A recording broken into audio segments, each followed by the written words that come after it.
जय माता दी। दुर्गा कवच।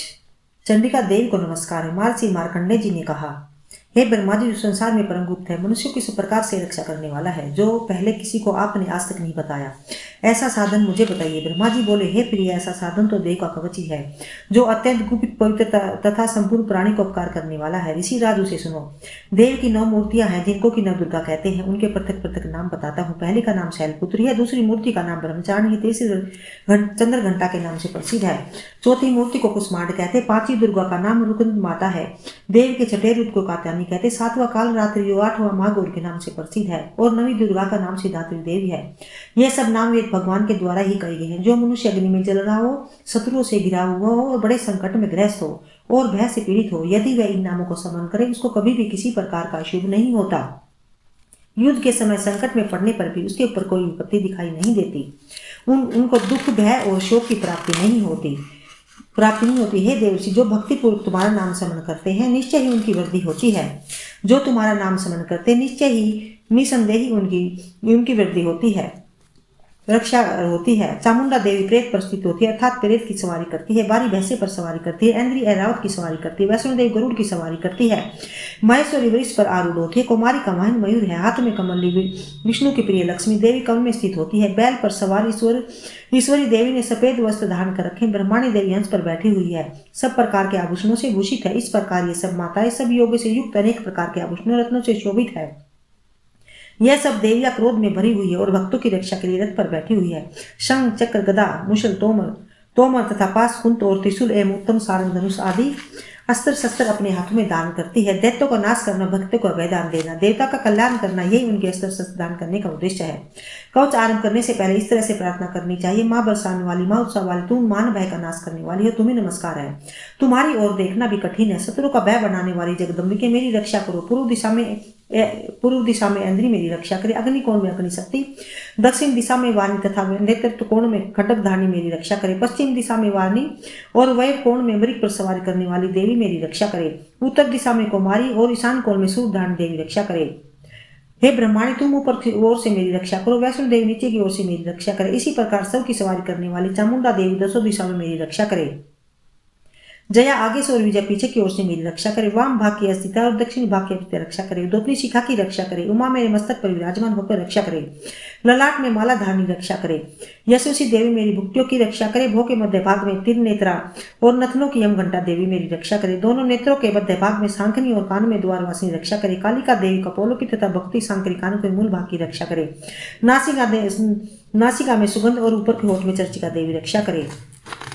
नीचे के होठ में अमृत कला तथा जीवा में सरस्वती रक्षा करे। कोमारी दांतों के चंडिका कंठ प्रदेश की रक्षा करे। चित्रकला गले की घंटी की रक्षा करे। महामाया तालु में रहकर रक्षा करे। कामाक्षी ठोडी और सर्वमंगला मेरी वाणी की रक्षा करे। भद्रकाली गिरियों में रहकर और धनुर्धरी पृष्ठ वंश मेरुदंड की रक्षा करे।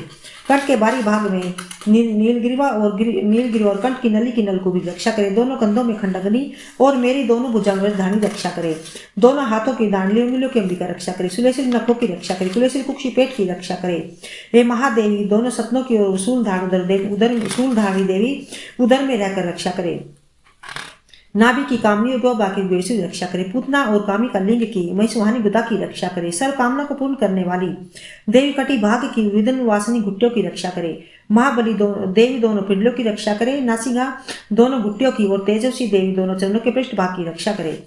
श्री देवी पैरों को उंगलियों की और तलवासनी पैरों के तलवों की रक्षा करे। अपने डांटों के कान बहकर दिखाई देने वाले दृष्टला कराई नखों की और केसी देवी मेरे केसों की रक्षा करे। रोमालियों के छिद्रों में कुमारी और त्वचा की वागेश्वरी देवी रक्षा करे। पार्थिव देवी रक्त, मज्जा, वसा, मांस, हड्डी और मेदे की रक्षा करे। आतों की काल रात्रि और पित्त की मुक्तेश्वरी रक्षा करे। मूलाधार आदि कमल कोशों में पद्मावती देवी और कप में चूड़ामणि देवी स्थित रक्षा करे। जिसका किसी भी अस्त्र से भेद नहीं हो सकता। अभेद शरीर की अभेद समस्त संधियों में होकर रक्षा करे। ब्रह्माणी, आप मेरे वीर्य की रक्षा करो। चतुर्वेशी छाया की तथा धर्मकारिणी देवी मेरे अहंकार, मन और बुद्धि की रक्षा करे। हाथ में धारण करने वाली देवी वरदस्ता देवी मेरे प्राण, अपान, व्यानुदान और समान वायु से रक्षा करे। कल्याण से शोभित होने भगवती ये सोमना मेरे प्राण की रक्षा करे। रस, रूप, गंध, शब्द और स्पर्श इन विषयों का अनुभव करते समय योगिनी देवी रक्षा करे तथा सतोगुण, रजोगुण, तमोगुण की नारायणी देवी रक्षा करे। वारी आयु की रक्षा करे।